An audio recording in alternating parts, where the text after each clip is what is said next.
আশেপাশে মাগরিবের আজানের প্রতিধ্বনি শোনা যাচ্ছে। মৃন্ময়ী চোখ বন্ধ করে আজানের প্রতিটা শব্দ শুনছে আর অনুভব করছে। তার কাছে আজান শুনতে খুব ভালো লাগে, বিশেষ করে মাগরিবের আজানের কি যেন একটা আছে। বসে থেকে আজানের উত্তর নিয়ে করে নামাজ পড়ে উঠে দাঁড়িয়ে আয়াতুল কুরসি পড়ে জানলার সামনে দাঁড়ায়। মৃন্ময়ী এই বাসার তৃতীয় তলায় থাকে, তার ফ্ল্যাটটা রাস্তার পাশে। তাই দিনের বেলাতে জানলার পর্দা কখনো খুলে না মৃন্ময়ী, তবে সন্ধ্যায় এই সময়টা এইদিকে কেউ থাকে না, তাই সে রুমের আলো নিভিয়ে জানলার সামনে যেয়ে বসে। প্রতিদিনই এই একই রুটিন। মৃন্ময়ীদের নানুবাড়ি আর দাদুবাড়ির দূরত্ব হাঁটার রাস্তার মতো, 15-20 মিনিটে আসা যাওয়া করা যায়। আর দুই বাড়িই গ্রামের পরিচিত, আর তাদের রক্ষণশীল পরিবার হওয়াতে কখনো প্রয়োজন ব্যতীত রাস্তায় ওঠা হয়নি। আর একটা দুর্ঘটনার পরে তো মেয়েদের বাড়ি থেকে এবং পরিচিত কারো সামনেই যাওয়ার নিষেধাজ্ঞা আছে। লম্বা শ্বাস টানল মৃন্ময়ী। এইগুলো হলো তাদের দুই বাড়ির ধরা বাঁধা নিয়ম, যা প্রকৃতি চায় তা কখনোই বদলানো যায় না। কেউ বদলাতে পারবে কিনা সন্দেহ। তাই পরিবার যদি চায়ও কখনো অতীত পিছন ছাড়বে কিনা কে জানে।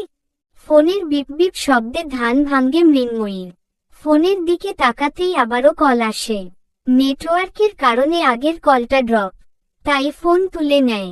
তিতিক্ষা কল দিয়েছে। মেয়েটা এত কেন? মৃন্ময়ী কত বলল সেই আবারও সন্ধ্যায় কল দিল। বিরক্তি নিয়ে কল রিসিভ করে বলে, বল কোথায় তুই? এই ভর সন্ধ্যায় কোথায় থাকার কথা? আচ্ছা বুঝেছি, এখন শোন, তুই যদি অনুষ্ঠানে যাবার জন্য কল দিয়ে থাকিস তাহলে বলবো আমি যাব না। তুই এনজয় কর, রাখো। কলটা কেটে দেয় মৃন্ময়ী। ভালো লাগছে না। মেয়েটা কেন বোঝে না সে এসব কিছুতে নিজেকে জোড়াতে পারবে না। তাও তিতিক্ষা ওকে টানাহেচড়া করে। আবারও ফোনে কল আসে। মৃন্ময়ী এবার না তাকিয়ে কল রিসিভ করে ঝাড়ি দিয়ে বলে, তোকে কতবার বলবো আমি যাব না। আমি 10 মিনিট অপেক্ষা করব। আপনি নিচে না নামলে আমি নিজে যেয়ে আপনাকে উঠিয়ে নিয়ে আসব। গম্ভীর পুরুষালী কণ্ঠ শুনে থমকে যায় মৃন্ময়ী।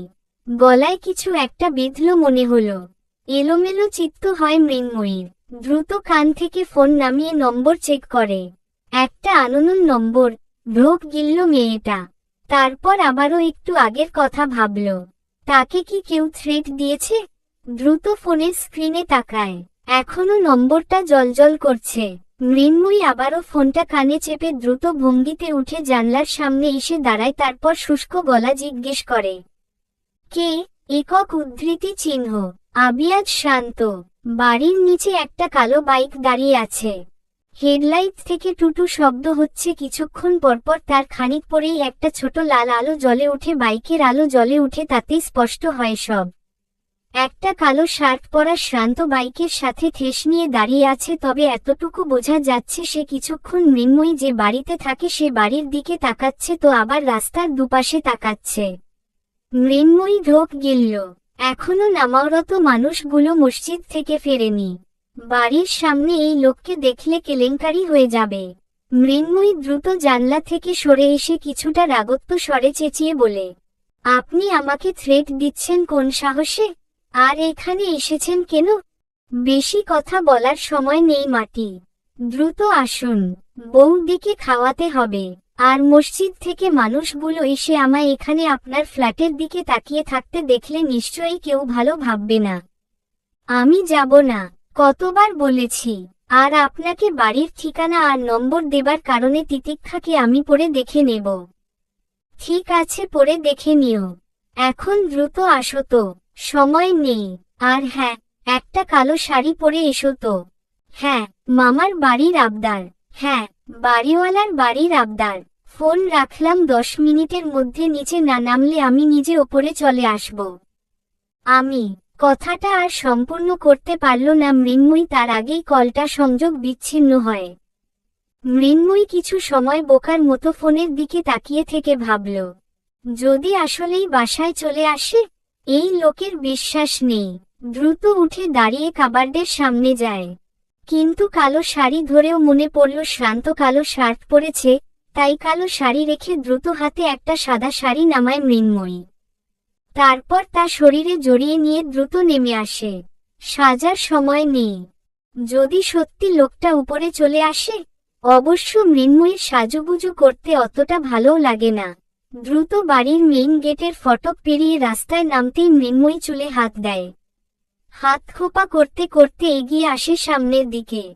শ্রান্ত ফোনে কিছু একটা দেখছিল, তবে কি মনে করে হেয়ালি করে সামনে তাকাতেই থমকে যায় সে। কোন পরী নেমে এসেছে হয়তো। কালো শাড়ি থেকে সাদা শাড়িতেই ভালো লাগছে। ভালো হয়েছে কালো শাড়ি পরেনি। মাঝে মাঝে কথার অবাধ্য হলে মন্দ হয় না, সব সময় তার কথা শুনতে হবে এমন কোন কথা আছে কি? মৃন্ময়ী শ্রান্তের সামনে এসে দাঁড়াতেই শ্রান্তের ধান ভাঙে। চোখ সরিয়ে নিয়ে দ্রুত বাইকে উঠে বসে তাড়া দিয়ে বলে, বাইকে উঠে বসুন। মৃন্ময়ী অবাক চোখে বাইকের দিকে তাকায়। এখন বাইকে বসলে শ্রান্তকে ধরা লাগবে, কাছাকাছি থাকবে না, এগুলো কখনোই সম্ভব নয়। তাই মৃন্ময়ী চকিতে বলে, অসম্ভব, আমি পারবো না। শ্রান্ত অবাক হয়, তাই অবাক গলায় বাইকের হ্যান্ডেল ছেড়ে দিয়ে বলে, কেন, সমস্যা কোথায়? কোন সমস্যা না, আমি বাইকে উঠব না, ব্যাস। শ্রান্ত সন্দিহান মুখে তাকিয়ে থেকে বলে, আচ্ছা, আমি রিকশা নিয়ে আসছি, আপনি এখানে দাঁড়ান। একক উদ্ধৃতি চিহ্ন। কথাটা বলেই বাইক স্টার্ট দিয়ে মোড় থেকে একটা রিকশা নিয়ে আসে শ্রান্ত। তারপর মৃন্ময়ীকে বলে সেটায় যেতে। মৃন্ময়ীও কিছু না বলে রিকশায় উঠে যায়। রিকশা নিজের মতো চলছে। কি মনে করে মৃন্ময়ী রিকশার পিছনে তাকায়, কারণ শ্রান্ত ধীর ভঙ্গিতে রিকশার পাশাপাশি আসছিল, তবে এখন কোন সাড়াশব্দ পাচ্ছে না সে। তাই ঘাড় ঘুরিয়ে পিছনে তাকাতেই বুকটা ধক করে ওঠে। শ্রান্তের বাইক পিছনে নেই। মৃন্ময়ী সন্ধ্যার পর কখনো বাহিরে যায়নি। এখন কেমন তরতর করে, ভয় বাড়ছে, হাতগুলো ঘামছে। মনে মনে বেশ কয়েকবার দোয়া দরুদ পড়ে নিজেকে শান্ত করার চেষ্টা করে, তবে লাভ হয় না। গলা শুকিয়ে কাঠ হয়ে উঠল। লোকটা কোন রাস্তা দিয়ে তাকে নিয়ে যাচ্ছে মৃন্ময়ী তাও জানে না। শুধু একবারই তিতিক্ষাদের বাসায় গেছিল মৃন্ময়ী। ভয়ে হাত কাঁপছে ভীষণ। মৃন্ময়ী আবারও চোখ বন্ধ করে আয়াতুল কুরসি পড়তেই রিকশার পিছনে বাইকের হর্ন শোনা যায়। ফট করে চোখ মিলে তাকায় মৃন্ময়ী। খুশিতে চকচক করে উঠে তার চোখ। ছলছল চোখে পিছনে তাকায়। শ্রান্ত খুব ধীর ভঙ্গিতে বাইক চালাচ্ছে, তবে মৃন্ময়ীকে এভাবে অকুল আবেদনে এভাবে তাকাতে দেখে কপাল কুঁচকে ইশারায় জিজ্ঞেস করে, কি? কিছু না। মৃন্ময়ী মাথা নাড়িয়ে জবাব দিয়ে সামনে তাকায়। তারপর রিকশা চলল নিজ গতিতে। সময় কাটল। রিকশা এসে থাকল সূর্যদের বাড়ির সামনে। মৃন্ময়ী ধীরে সারি ধরে রিকশা থেকে নামল। শ্রান্ত বাইক স্ট্যান্ড করে এসে রিকশা মামাকে ভাড়া দিল। অবশ্য মৃন্ময়ী দিতে চেয়েছিল, মামা নেয়নি। তাই অন্তত বিরক্ত হয়ে বাড়ির ভেতরে ঢুকতে যাবে তার আগেই শ্রান্ত এসে মৃন্ময়ীর রাস্তা থামায়। তারপর খুব নীরবে নিজের হাতে থাকা একমুঠো কাচের রেশমি চুড়ি বের করে মৃন্ময়ীর হাতে পরিয়ে দেয়। মৃন্ময়ী অবাক চোখে তাকিয়ে থেকে হাতমুচড়া মুচড়ি করে, তবে লাভ হয়নি। সবগুলো চুড়ি পরিয়েই শ্রান্ত ক্ষান্ত হয়েছে। তারপর মুগ্ধ চোখে চেয়ে বলে, খালি হাত ভালো লাগছিল না, তাই। কথাটা বলেই নিজের চুলগুলো পিছনে ঠেলে দিয়ে লাজুক হাসল। তারপর আবারও নাটকীয় ভাবে বলে, ওহ yes, I have one thing more for you. 1 minute. কথাটা বলেই নিজের পকেট থেকে একটা লাল টকটকে গোলাপ বের করে মৃন্ময়ীকে দেয়। তারপর বলে, I think ওই চুলের মাঝে এটা ভালো লাগবে। বেলি খুঁজেছিলাম, পাইনি, নাও কি পিট। মৃন্ময়ী হতবাক মুখে তাকিয়ে থাকে। তা দেখে শ্রান্ত আবারও হেসে বলে, তখন কি খুব বেশি ভয় পেয়েছিলে? I am sorry. অ্যাকচুয়ালি এগুলো আনতে গেছিলাম। এখন নেও, ধরো।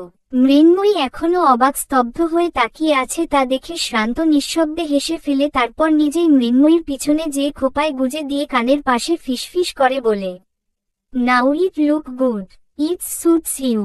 চলবে।